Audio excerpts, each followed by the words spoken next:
Patient का अंदर erectile dysfunction की समस्या, लिंग में तनाव की समस्या, जिस समस्या के लिए वो मेनली मेरे पास आए हुए थे, मेरे वीडियोस देख के मेरे पास ट्रीटमेंट कराने के लिए, वो समस्या भी पूरी तरह सही हो चुका है अब।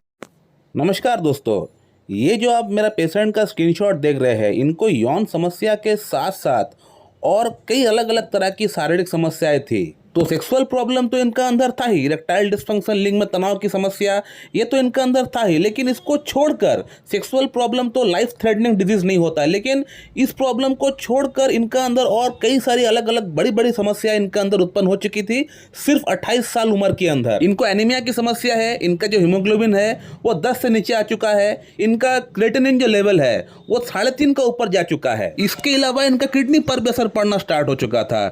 जीएफआर का रिपोर्ट हुआ है, इनका ग्लोमेरुलर फिल्ट्रेशन रेट देखने के लिए जो 80 तक होना चाहिए वो 80 से घटकर 75 तक आ चुका है, यानी किडनी पर भी असर पड़ना स्टार्ट हो चुका है इनका। और इसके साथ साथ इनको हाई ब्लड प्रेशर और हाई ब्लड शुगर भी था। अब इस पेशेंट का ये कहना था कि डॉक्टर साहब आप सिर्फ हमारा यौन समस्या को ठीक कर दीजिए, हमारा सेक्स प्रॉब्लम को ठीक कर दीजिए, बाकी अलग अलग जो हमको प्रॉब्लम्स है उस प्रॉब्लम के लिए मेरा इलाज चल रहा है एलोपैथी में, उसका वहां पे चलने दीजिए, आप सिर्फ हमारा यौन समस्या के ऊपर फोकस करके उसको ठीक कर दीजिए। तो इस पेशेंट को मैंने समझाया है और इस वीडियो के माध्यम से मैं उन पेशेंट को भी समझाना चाहता हूं जो कहीं पे इलाज कराना चाहते हैं या इस तरह का सवाल करते हैं डॉक्टर के पास जाके कि डॉक्टर साहब आप हमारा ये प्रॉब्लम ठीक कर दीजिए, बाकी जो प्रॉब्लम्स है उसको आप वैसे ही छोड़ दीजिए, वो मेरा कहीं और जगह से इलाज चल रहा है उसको वहाँ से चलने दीजिए।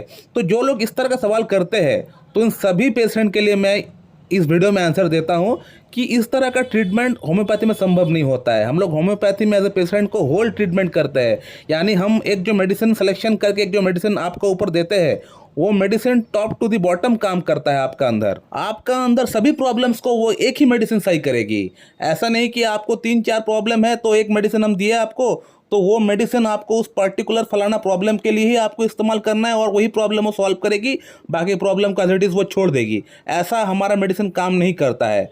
हमारा मेडिसिन आपका पूरा इम्यून सिस्टम को सही करने का प्रयास करता है ताकि आपका जो रोग प्रतिरोध जो शक्ति है वो बढ़ जाए और आपका शरीर खुद, आपका बॉडी की जो वाइटल फोर्स है वो खुद आपका अंदर जो डिजीज़ है उसके अगेंस्ट में लड़ सके।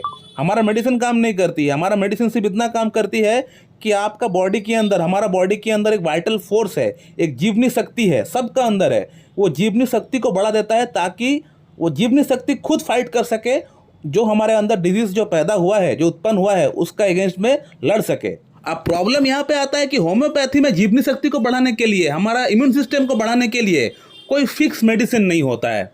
मेडिसिन तो है लेकिन बहुत सारी मेडिसिन है, वो सभी मेडिसिन कुछ ना कुछ लक्षण के आधार पर काम करती है। अब आपको कौन सा मेडिसिन का दरकार है, कौन सा मेडिसिन का लक्षण आपका लक्षण से मैच कर रहा है, इसको जानने के लिए आपको किसी अच्छी डॉक्टर के पास जाके उनसे कंसल्ट करना पड़ेगा और वही डॉक्टर सिलेक्शन कर पाएगा कि आपका अंदर कौन सा मेडिसिन का दरकार है। अब इस पेशेंट की अगर बात करें तो इस पेशेंट का अंदर प्रॉब्लम्स तो बहुत सारी है, यानी पैथोलॉजिकल सिम्टम्स तो बहुत सारी है, लेकिन इनका मेंटल सिम्टम्स या शारीरिक कोई सिम्टम फिक्स नहीं है।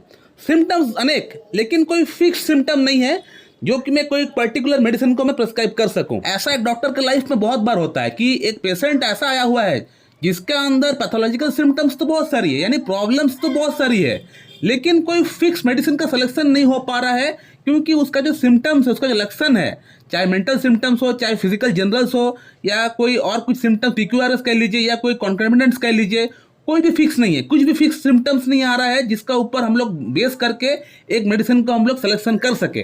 तो जब इस तरह का पेशेंट आपके पास आया हुआ है कि पेशेंट के पास लक्षण तो अनेक लेकिन कोई प्रॉपर सिम्टम्स नहीं है, कोई प्रॉपर गाइडिंग सिम्टम नहीं है कि आप कोई एक अच्छी पॉलीक्रस्ट प्रेस्क्राइब कर सके, तो उस कंडीशन में आप क्या करेंगे? तो कुछ ना कुछ तो मेडिसिन हमें प्रेस्क्राइब करना पड़ेगा इस पेशेंट को, क्योंकि बहुत ही आशा के साथ ये पेशेंट मेरे पास आए हुए हैं। अब कोई भी मेडिसिन का लक्षण इस पेशेंट का लक्षण से मैच नहीं हो रहा है। इस पेशेंट का अंदर अनेक सिम्टम्स है लेकिन कोई भी प्रॉपर सिम्टम्स नहीं है कि मैं मेडिसिन प्रेस्क्राइब कर सकूं। तो एक चेयर को खड़ा करने के लिए उसका 4 पैर होना बहुत ही जरूरी है, 4 पैर मजबूत होना बहुत ही जरूरी है। तो सिमिलरली यहाँ भी हम लोग जो मेडिसिन प्रेस्क्राइब करते हैं उसका भी कुछ बेस होता है, वो बेस अगर स्ट्रांग नहीं होगा तो वो मेडिसिन दे के कोई लाभ नहीं होता है। लेकिन ऐसा पेशेंट आपको लाइफ में आएंगे, जो जूनियर डॉक्टर्स हमारे वीडियोस देख रहे हैं उनको समझ में आएगा कि ऐसा पेशेंट आपको लाइफ में बहुत आएंगे। तो आप कैसे इस तरह के पेशेंट को टैकल करेंगे? तो इसको पता करने के लिए पहला बात आपका मेटेरिया मेडिका बहुत स्ट्रांग होना चाहिए।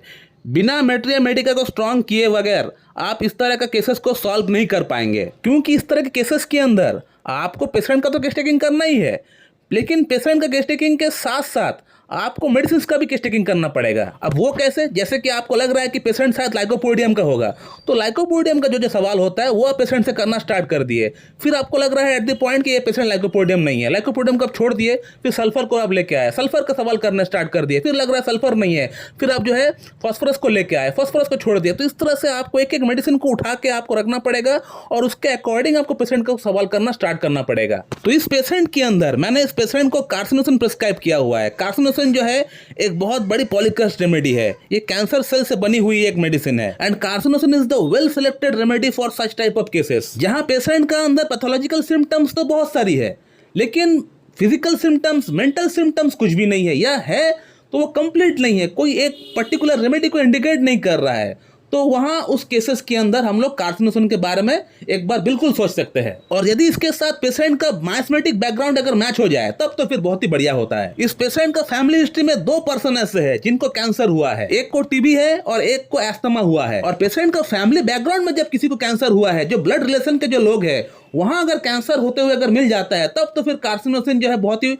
वेल सिलेक्टेड रेमेडी बन जाती है हमारे केसेस के अंदर। और इस पेशेंट का जो गुस्सा है जब आउटबर्स्ट होता है बहुत ही भयानक, बहुत ही वाइल्ड होता है, यानी ऐसा तो वो शांत स्वभाव के चुपचाप बैठे हुए रहते हैं, कोई उसको कुछ बोलता है, गाली देता है, वो चुपचाप रहते हैं, सुन लेते हैं, किसी को कुछ रिप्लाई नहीं करते। लेकिन जब इनका गुस्सा जब फूटता है तब ये बहुत ही वायलेंट हो जाते हैं। जस्ट लाइक कैंसर सेल किसी के अंदर डेवलप होना शुरू हुआ है, आहिस्ता आहिस्ता डेवलप होता है, पेशेंट को खुद पता नहीं होता है कि उसका अंदर कैंसर सेल्स डेवलप होना शुरू हुआ है, वो कैंसर से ग्रसित हुआ है, फर्स्ट स्टेज में उसको खुद पता नहीं होता है। लेकिन उसका जब आउटबर्स्ट होता है, जब वो पूरी तरह फैल जाता है, तब बहुत ही भयानक होता है, पेशेंट का जान भी चला जाता है। तो यही कुछ 2-3 सिम्टम्स के आधार पे मैंने इस पेशेंट को कार्सिनोसिन प्रिस्क्राइब किया है। कार्सिनोसिन 200 मैंने इनको पहले दिए थे, पहले 2 महीने के लिए, उसके बाद कार्सिनोसिन 1M, उसके बाद कार्सिनोसिन 10M, उसके बाद 50M, उसके बाद CM। और आज इस पेशेंट का हमारे पास ट्रीटमेंट को चलते हुए लगभग 1 साल हो रहा है। और इस 1 साल के अंदर इस पेशेंट का प्रॉब्लम 100% सभी प्रॉब्लम सॉल्व हुआ है। पेशेंट मेरे पास आए थे सिर्फ सेक्सुअल प्रॉब्लम को ठीक करने के लिए, लेकिन इन रिटर्न पेशेंट का जो जो अलग अलग समस्याएं थी वो सभी समस्याएं ठीक हो चुका है। पेशेंट का फीडबैक आप देख सकते हैं, मैं रिपोर्ट्स भी लगा देता हूं। पेशेंट का हीमोग्लोबिन नॉर्मल हो चुका है, पेशेंट का क्रिएटिनिन लेवल ठीक हो चुका है। जीएफआर का रिपोर्ट हम नहीं कराए, क्योंकि क्रिएटिनिन अगर उनका सही हुआ है तो जीएफआर ऑटोमेटिक सही हो जाएगा। ब्लड शुगर लेवल सही हो चुका है, ब्लड प्रेशर लेवल सही हो चुका है। और पेशेंट का अंदर इरेक्टाइल डिस्फंक्शन की समस्या, लिंग में तनाव की समस्या, जिस समस्या के लिए वो मेनली मेरे पास आए हुए थे मेरे वीडियोस देख के मेरे पास ट्रीटमेंट कराने के लिए, वो समस्या भी पूरी तरह सही हो चुका है अब। सो माय डियर फ्रेंड, आपने फिर से मेरा इस वीडियो के माध्यम से आपने ये देखा कि कैसे हम लोग होम्योपैथी ट्रीटमेंट से मिराकल कर सकते हैं।